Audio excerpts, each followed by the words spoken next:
আসসালামু আলাইকুম বন্ধুরা।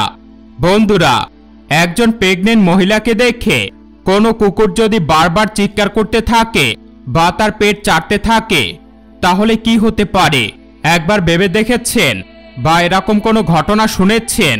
আজকে আমরা এই ভিডিওতে এমনই কিছু রহস্যজনক ঘটনা আপনাদেরকে শোনাবো কুকুর নিয়ে। বাড়িতে কুকুর পুষলে কি হয় সেটা নিয়ে এই ঘটনা, যে ঘটনা শুনলে আপনি চমকে যাবেন এবং অবাক হয়ে যাবেন। কুকুর সবথেকে বেশি প্রভুকে ভালোবাসে, মানে তার মালিককে। অনেক সময় হয়তো শুনেছেন অনেক কুকুর অনেক মানুষের জীবন রক্ষা করে। হ্যাঁ বন্ধুরা, সেগুলোর প্রমাণ এই ভিডিওতে পাবেন। এই ভিডিওতে দেখবেন যে মানুষের থেকেও কুকুর কিছু কিছু ক্ষেত্রে খুব ভালো এবং সৎ কাজ করে এবং আপনিও নির্দ্বিধায় কুকুরকে ভরসা করতে পারবেন। আজকের এই ভিডিওটি খুবই ইন্টারেস্টিং হতে চলেছে। আশা করি ভিডিওটি ভালো লাগবে আপনাদের। আপনি যদি কুকুর পুষতে বা কুকুর পছন্দ করেন তাহলে অবশ্যই একটি লাইক করে দিন। আর নতুন ঘটনা এবং কাহিনী জানতে আমাদের চ্যানেলটিকে সাবস্ক্রাইব করে পাশে থাকা বেল আইকনটি ক্লিক করে রাখুন। তো আসুন ঘটনাটি আমরা বলি। বন্ধুরা, আপনাদেরকে দুইটি ঘটনা বলবো, আর এই দুইটি ঘটনা একদম সত্য ঘটনা। প্রথম ঘটনাটি ঘটেছিল আমেরিকাতে এবং কিছু বছর আগে ঘটে যাওয়া ঘটনা। আপনারা যেমনটা জানেন যে আমেরিকাতে মানুষ প্রত্যেক ঘরে ঘরে কুকুর পালন করে। এই ঘটনা একটি মেয়ের সাথে ঘটেছে। এই মেয়েটার নাম ছিল এলা, আর এই এলা প্রেগনেন্ট অবস্থায় ছিল এবং তার বাড়ির এই কুকুর যখন তার পেটকে দেখত তখনই জোরে জোরে চিল্লাত, জোরে জোরে ঘেউ ঘেউ করত এবং মহিলাটির কাছে এসে মহিলার পেটকে চাটতে শুরু করত। এলা প্রথমে 2 সপ্তাহ এটাকে ততটা নোটিশ করেননি, কিন্তু তারপরে এলা এই বিষয়টা নিয়ে তার স্বামীকে বলে। স্বামী তার পরিচিত একজন ডাক্তারের কাছে নিয়ে যান তার স্ত্রীকে এবং ডাক্তার তার পেট চেক আপ করে বলে যে তার বাচ্চা একদম সুরক্ষিত। তারপরে এলা বাড়িতে আসেন এবং কুকুরটি তারপরে একই কাজ বারবার করতে থাকেন। এলা ডাক্তারের কথা বিশ্বাস করে আর কিছুই মাইন্ড করত না। কিন্তু আরো কিছুদিন পরে কুকুরটা যখন তার আচরণ এত বেশি অস্বাভাবিক করল, কুকুর যখন আরো বেশি ঘেউ ঘেউ করতে লাগলো এবং পেট চাটতে লাগলো, তারপরে এলা তার একজন পরিচিত প্রতিবেশীর কাছে গেল এবং এই কুকুরের অস্বাভাবিক ঘটনা খুলে বলল এবং তার সেই প্রতিবেশী ব্যক্তিটি তাকে একেবারে বলে দিল যে কুকুর কিন্তু অনেক আগে থেকে কিছু বুঝতে পারে, তাই কোনো একটা গড়বড় অবশ্যই রয়েছে। এ কথা শুনে দেরি না করে এলা তার ডাক্তারের কাছে আবারও চলে গেলেন এবং আল্ট্রাসোনোগ্রাফি করা হয় তার পেটে এবং আল্ট্রাসোনোগ্রাফির রিপোর্ট দেখে ডাক্তারের মাথা ঘুরে যায়। আর আল্ট্রাসোনোগ্রাফির রিপোর্টে দেখা যায় যে তার বাচ্চার সাথে একটা বড় টিউমারও তৈরি হচ্ছিল এবং টিউমারটা বাড়তে থাকছিল বাচ্চার সাথে। ট্রিটমেন্ট করার পরে ডাক্তার সাহেব সেই টিউমার নষ্ট করে এবং সুরক্ষিতভাবে বাচ্চাটাও হয়ে যায়। তারপর থেকে সে তার কুকুরকে পদে পদে বিশ্বাস করত। আপনারা কুকুরের মধ্যে যদি কোনো অস্বাভাবিক কিছু দেখতে পান তাহলে সেটাকে অবহেলা করবেন না। তো চলুন দ্বিতীয় ঘটনা বলা যাক। আজ আপনাদেরকে বলবো কিভাবে একটা ছোট মেয়ে মা হয়ে গিয়েছে। অল্প বয়সী এক গ্রামে জুবাইদা নামে এক মহিলা ছিল। তার 2টি মেয়ে শেহর ও গুলশান। 2 মেয়ের জন্মের পর জুবাইদার স্বামীর মৃত্যু হয়। তারপরে জুবাইদা চলে যায় তার মায়ের বাসায়। কিন্তু মা বাবা আর কতদিন ধরে 3 জনের ভরণ পোষণের দায়িত্ব নেবেন, তাই জুবাইদার মা জুবাইদাকে বলল বিয়ে করে নিতে। কিন্তু এতে জুবাইদা রাজি হয় না, চলে যায় নিজের স্বামীর বাসায়। স্বামীর জমানো টাকা পয়সা দিয়ে কিছুদিন চললেও বেশি দিন এভাবে চলতে পারেননি। অতঃপর বিয়ে করেই নিতে হয় তাকে। জুবাইদার দ্বিতীয় স্বামীর নাম আকরাম, যথেষ্ট ভালো একজন লোক সে। জুবাইদার 2 মেয়েকে সে নিজের সন্তানের মতো করে মেনে নিয়েছে। আকরামের একটা ব্যাগের ফ্যাক্টরি ছিল। জুবাইদা আকরামের ব্যাগ বানাতে সাহায্য করত। এভাবে 1 বছর যেতে না যেতেই জুবাইদা ও আকরামের একজন পুত্র সন্তান হয়। ছেলে হওয়ার পর জুবাইদা ও তার স্বামীর দুজনেরই মনোযোগ সরে যায় শেহের ও গুলশানের উপর থেকে। জুবাইদা তার মেয়ে শেহেরকে বলতো, তুমি নিজেই নিজের কাজগুলো করো, 12 বছর হয়ে গেছে তোমার, নিজের ছোট বোনকে দেখাশোনা করো। শেহের বাসার সমস্ত কাজ করত, গুলশানের দেখাশোনা করত। এদিকে শেহের যার কাছে পড়তে যেত সেই মেয়েরও বিয়ে হয়ে যায়। ফলে তার পড়াশোনায় সমস্যা সৃষ্টি হয়। পড়তো সে একটা সরকারি স্কুলে, সামনে বোর্ড পরীক্ষা। তাই শেহেরের মা আকরামকে বলে মেয়ের সামনে পরীক্ষা, কোচিংয়ে না দিলে তো হবে না।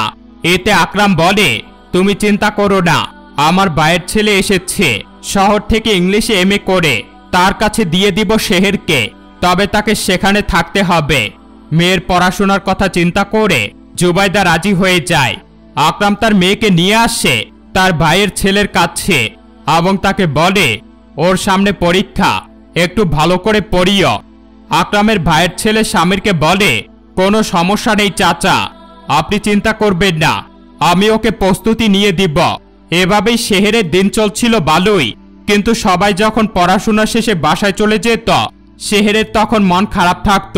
সে মাকে ফোন করে বলতো, মা, আমার এখানে কিছুতেই ভালো লাগছে না, আমি বাসায় যাব। এদিকে একই বাসায় থাকার কারণে শেহেরের পড়াশোনা বুঝতে কোনো সমস্যা হলেই সে স্বামীরের কাছে চলে যেত স্বামীরের রুমে। স্বামীর তাকে বুঝিয়েও দিত। একদিন রাতের বেলা শেহের পড়া বুঝতে যায়, তখন স্বামী তার সাথে বাজে আচরণ করে। শেহের কিছু না বলে চলে আসে সেখান থেকে। পরবর্তীতে মাকে ফোন করে বলে তাকে এখান থেকে নিয়ে যেতে। এভাবে পরপর বলার কারণে জুবাইদাও আকরামের কাছে বলে, মেয়েকে নিয়ে আসুন, অনেকদিন তো হল, ও তো ছোট মানুষ। আকরাম বলে, আজকে ফ্যাক্টরি থেকে ফেরার পথে নিয়ে আসব। কিন্তু সেই দিন ফ্যাক্টরিতে 1000 ব্যাগের অর্ডার থাকায় সে সেই রাতে ফিরতে পারেননি।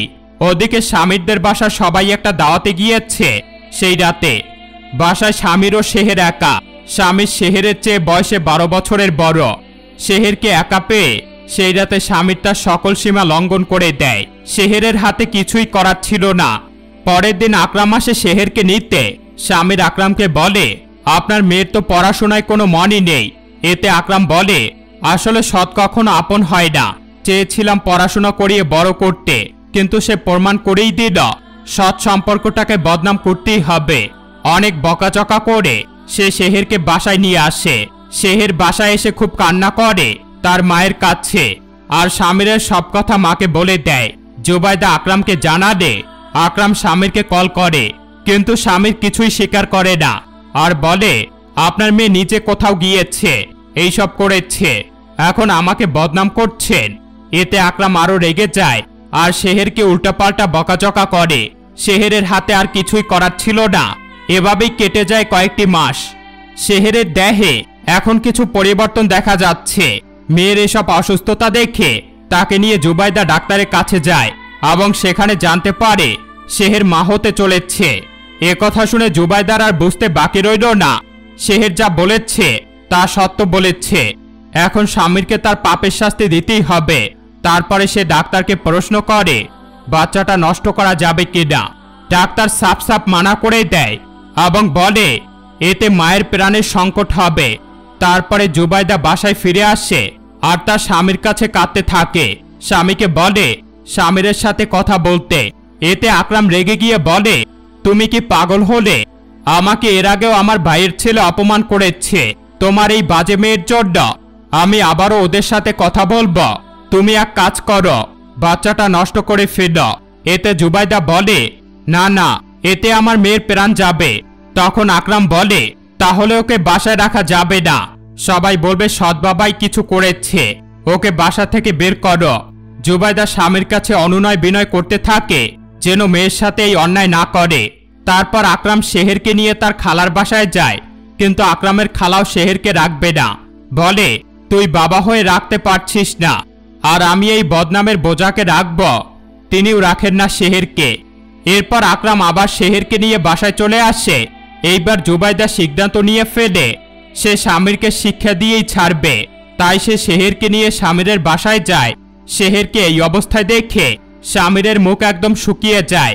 জুবাইদার আর বুঝতে বাকি রইল না স্বামীরই এসব কিছুর পেছনে দায়ী। স্বামীরের মাকে জুবাইদা বলে, এদিক দিয়ে যাচ্ছিলাম, তাই একটু দেখা করে যাই ভাবলাম। এই বলে সে বিদায় নিয়ে বাসায় চলে এলো। তারপর স্বামীরকে কল করে বাসায় ডাকল।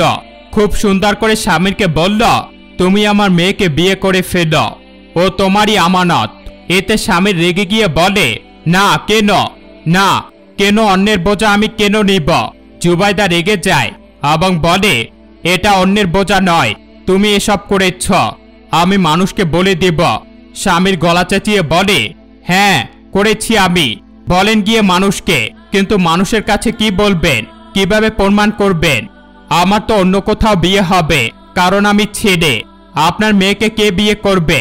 জুবাইদা এই সমস্ত কথা রেকর্ড করছিল, যা স্বামীর জানে না। স্বামীর যখন গলা চেঁচিয়ে এইসব বলছিল, তখন জুবাইদা তাকে পিছন থেকে এসে গলায় ছুরি দিয়ে হত্যা করে ফেলে। এরপর মেয়েকে নিয়ে সে চলে যায় নিজের বোনের বাসায়, আর সমস্ত কিছু বোনকে খুলে বলে। বোনের মেয়ের এমন করুণ অবস্থা শুনে তিনি শেহেরকে নিজের কাছে রেখে দেন। আর ওদিকে জুবাইদা ফিরে গেলে তাকে স্বামীর খুনের দায়ে পুলিশ ধরে নিয়ে যায়। সমস্ত ঘটনা জানতে পেরে আকরাম গিয়ে জুবাইদাকে প্রশ্ন করে, তুমি আমাকে এসব জানালে না কেন? জুবাইদা কিছুই বলে না। এদিকে ছোট মেয়ে শেহের একটা বাচ্চা সন্তানের জন্ম দেয়। তো বন্ধুরা, এই ছিল আজকের ভিডিও। ভিডিওটি ভালো লাগলে একটি লাইক করে দিন, আর আমাদের চ্যানেলটিকে সাবস্ক্রাইব করে পাশে রাখা বেল আইকনটি ক্লিক করে রাখুন। এতক্ষণ পর্যন্ত ভিডিওটি দেখার জন্য আপনাদের সবাইকে ধন্যবাদ। আল্লাহ হাফেজ।